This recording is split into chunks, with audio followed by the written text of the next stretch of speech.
भारत के शिक्षा मंत्री रमेश पोखरियाल विज्ञान के विद्यार्थी नहीं है, वो बेसिकली आर्ट के विद्यार्थी है। उनको विज्ञान और तकनीक के क्षेत्र में बगैर अध्ययन के भाष्य नहीं करना चाहिए। यह अपने आप में हास्यास्पद है और इसी से यह तय होता है कि शिक्षा मंत्री के ऊपर का चेंबर पूरी तरह खाली है। उक्ताशय के विचार एपीआई के राष्ट्रीय अध्यक्ष विजय मानकर ने एक सवाल के जवाब में साझा किए। दरअसल उन्होंने यह बात शिक्षा मंत्री रमेश पोखरियाल के उस बयान को लेकर कही है जिसमें उन्होंने बताया कि संस्कृत आज रिसर्च की भाषा और प्राचीन भाषा होने के साथ इसे नासा के वैज्ञानिक भी प्रमोट कर रहे हैं। इसी को लेकर विजय मानकर ने शिक्षा मंत्री की जमकर खिंचाई की है। साथ ही उनके दिमाग का चेंबर खाली होने जैसा बयान दिया है। तो आइए देखते हैं विजय मानकर का यह बयान। सर, हमारे जो एजुकेशन मिनिस्टर है पोखरियाल जी, इन्होंने कहा है कि संस्कृत ये जो है प्राचीन भाषा है, इसका जो उपयोग है कंप्यूटर लैंग्वेज में भी होता है और नासा जो है इसको प्रमोट कर रही है। तो ये सारी चीज़ों ये बार बार वो कह रहे हैं, तो आप इसके तरफ कैसे देखते हैं? पहले तो मैं कहूँगा कि ये शोकांतिका है कि एक एजुकेशन मिनिस्टर पोखरियाल जी जो साइंस के विद्यार्थी नहीं हैं, जो बेसिकली आर्ट्स के विद्यार्थी है, एमए के और लिटरेचर की किताबें लिखती है, उनको साइंस एंड टेक्नोलॉजी के फील्ड में बगैर अध्ययन किए भाष्य करना, मैं समझता हूँ ये अपने आप में हास्यास्पद है और ये दिखाता है कि उनका ऊपर का चेंबर खाली है। अब रही बात संस्कृत नासा में यूज़ की जाती है या नहीं की जाती है, तो मैं थोड़ा सा ये कहूँगा, रिक ब्रिक्स नाम के एक कंप्यूटर साइंटिस्ट थे जो नासा में 1985 में उन्होंने एक ऐसा ओपिनियन दिया था। लेकिन उस ओपिनियन के बाद जो है कहीं पर भी आर्टिफिशियल इंटेलिजेंस की लैंग्वेज जो है वो संस्कृत हो सकती है, इसके विषय में जो है वो कहीं कोई डेवलपमेंट नहीं है। और मैं ये कहूँगा कि जो ब्रिक्स है वो हो सकता है कि उस समय एक कंप्यूटर के साइंटिस्ट हो, मुझे उनके ऊपर में कुछ नहीं कहना है।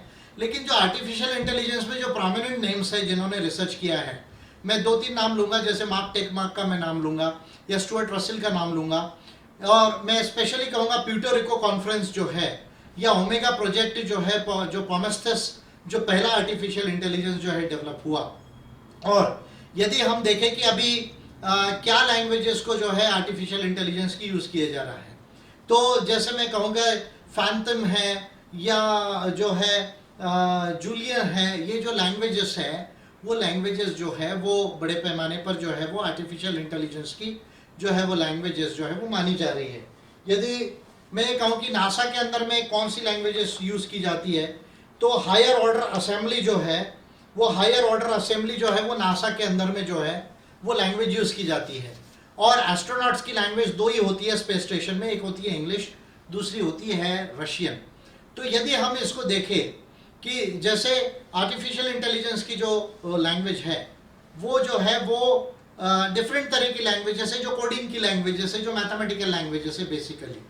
और यदि हम इसको ठीक से समझना चाहे तो कोई भी ह्यूमन लैंग्वेज जो है वो मशीन को जो है वो लर्न कराने के लिए जो है वो उपयुक्त नहीं है। उसके लिए मैथमेटिकल और कोडिंग की लैंग्वेजेस जो है वो डेवलप की जाती है, तब जाके जो है मशीन लर्निंग जो है वो डेवलप होता है। तो इस लिहाज से यदि संस्कृत जो 1985 में एक व्यू दिया था, यदि डेवलप होना ही होता आर्टिफिशियल इंटेलिजेंस में, तो प्यूर्टो रिको कॉन्फ्रेंस में इसका कोई उल्लेख नहीं। प्रोमेथेस जो पहला प्रोजेक्ट हुआ आर्टिफिशियल इंटेलिजेंस का, ओमेगा प्रोजेक्ट, इसमें कहीं कोई उल्लेख नहीं। जो वर्ल्ड के प्रोमिनेंट आर्टिफिशियल इंटेलिजेंस की जो डेवलपर्स है, रिसर्चर्स है, उसमें कहीं कहीं जो ये उल्लेख नहीं।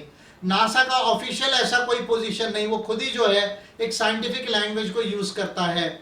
और रादर जो है नासा अभी रीडर डाइजेस्ट के साथ जो वर्ल्ड कंपटीशन होती है लैंग्वेजेस की और वोकैबुलरी और टर्मिनोलॉजीज की, उसमें नासा स्वयं साइंस एंड टेक्नोलॉजी को जो है वो प्रमोट करता है और साइंस एंड टेक्नोलॉजी की लैंग्वेज जो है मोस्टली इंग्लिश में है।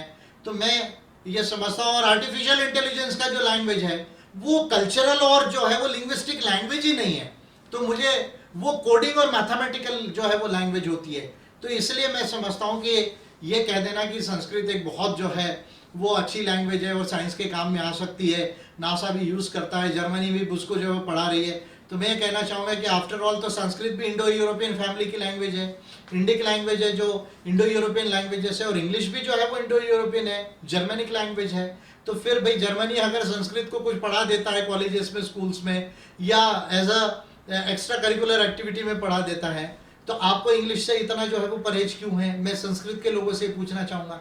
संस्कृत पूरा लिटरेचर यदि ले लिया जाए, पूरा लिटरेचर, और जब मैं पूरे लिटरेचर की बात कर रहा हूँ तो केवल रिलीजन और कल्चर के लिटरेचर की बात नहीं कर रहा हूँ, जो संस्कृत में दूसरा सेकुलर लिटरेचर लिखा गया उसकी भी बात कर रहा हूँ। संस्कृत का लिटरेचर जो लिखा गया, मैं केवल हिंदुइज्म की बात नहीं कर रहा हूँ, मैं जानता हूँ कि बुद्धिज्म का भी लिटरेचर संस्कृत में है और जैनिज्म का भी लिटरेचर संस्कृत में है, और सेकुलर लिटरेचर भी जो है वो संस्कृत में है। अगर ये तमाम लिटरेचर को पढ़ लिया जाए तो कितना नॉलेज जो है वो संस्कृत के अंदर में है। मैं पूछना चाहूंगा कि मैथमेटिक्स का कितना नॉलेज संस्कृत के अंदर में है, साइंस एंड टेक्नोलॉजी का कितना नॉलेज संस्कृत के अंदर में है, ट्रेड एंड बिजनेस का कितना नॉलेज जो है वो संस्कृत के अंदर है, पॉलिटिकल साइंस का कितना नॉलेज जो है वो संस्कृत के अंदर में है, कॉन्स्टिट्यूशन एंड लॉ का कितना नॉलेज जो है वो संस्कृत के अंदर में है, डिप्लोमेसी का कितना लैंग्वेज नॉलेज जो है वो संस्कृत के अंदर में है।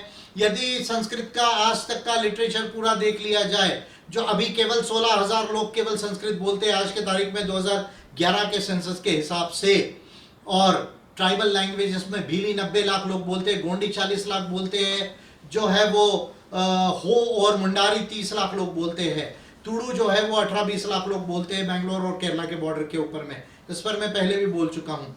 तो संस्कृत के लिटरेचर में कितना नॉलेज का जो है वो लिटरेचर है, यदि इसको हम देखते हैं तो हम ये पाते हैं कि आज जो वर्ल्ड में नॉलेज डेवलप हुआ है उसके मुकाबले में 1% का भी नॉलेज संस्कृत के लिटरेचर में एंशिएंट और मिडिवल इंडिया में पाया नहीं जाता। तो इसलिए ये कह देना कि संस्कृत जो है वो नासा उसको कह रहा है। अभी आपके लिए बताऊंगा, मैं तमिल को भी थोड़ा सा नासा में जो है वो क्लासेस हुई थी तमिल की भी जो है वो नासा में, तो क्या हम ये कह देंगे कि नासा तमिल को यूज कर रहा है, या कल मान लीजिए कि तेलुगु में हो जाता है, या कहीं मान लीजिए कल मुंडारी गोंडी में नासा में कोई क्लास हो जाता है, तो क्या हम ये कहेंगे कि नासा उसको प्रमोट कर रहा है? साइंस की लैंग्वेज ये मैथमेटिकल होती है, कोडिंग की लैंग्वेज ये मैथमेटिकल होती है, ये कल्चरल और लिंग्विस्टिक नहीं होती है। तो मैं समझता हूँ कि इस बेसिक डिफरेंस को जिस देश का एजुकेशन मिनिस्टर ना समझ पाए उसकी बुद्धि पर मुझे तरस आता है कि वो देश का एजुकेशन मिनिस्टर होने लायक है या नहीं है। और वैसे भी बीजेपी को तो मैं जो बोलना है वो बोल चुका हूँ। तो ये मेरा स्पष्ट व्यू है कि संस्कृत जो है हो सकता है one of the ancient language हो, लेकिन सबसे प्राचीन भी नहीं है, क्योंकि भाषाओं की उत्पत्ति जो है वो होमोसेपियन में बहुत पहले हुई है, तो इसलिए बहुत प्राचीन नहीं है। आदिवासियों की भाषा सबसे प्राचीन है, चाहे इंडिया में हो, चाहे ऑस्ट्रेलिया में हो, चाहे वो साउथ अमेरिका में हो, चाहे अमेरिकन नेटिव्स की हो, आदिवासियों की भाषा सबसे प्राचीन है। लेकिन संस्कृत जो है वो एक इंडो यूरोपियन लैंग्वेज है और आर्यो अरमेनिक लैंग्वेज भी है, जो लिथुनिया और लैटविया जैसी कंट्रीज है वहाँ की जो लैंग्वेजेस है उनसे भी मिलती है, क्योंकि आर्यन लोग वहीं से आए थे, ये भी बात स्पष्ट है। तो इसलिए बीजेपी आरएसएस के लोगों ने ये झूठ फरेब बोलना बंद करना चाहिए। संस्कृत जो है वो आज के नॉलेज के हिसाब से 1% भी नॉलेज संस्कृत के अंदर में नहीं है, और कंप्यूटिंग की लैंग्वेज, आर्टिफिशियल इंटेलिजेंस की लैंग्वेज संस्कृत नहीं बन सकती, और नासा एक साइंटिफिक ऑर्गेनाइजेशन है, इसलिए उसके काम में ये लैंग्वेज कोई बहुत ज़्यादा नहीं आ सकती। हाँ, हिस्टोरिकल और लिंग्विस्टिक सिग्निफिकेंस उसका हो सकता है।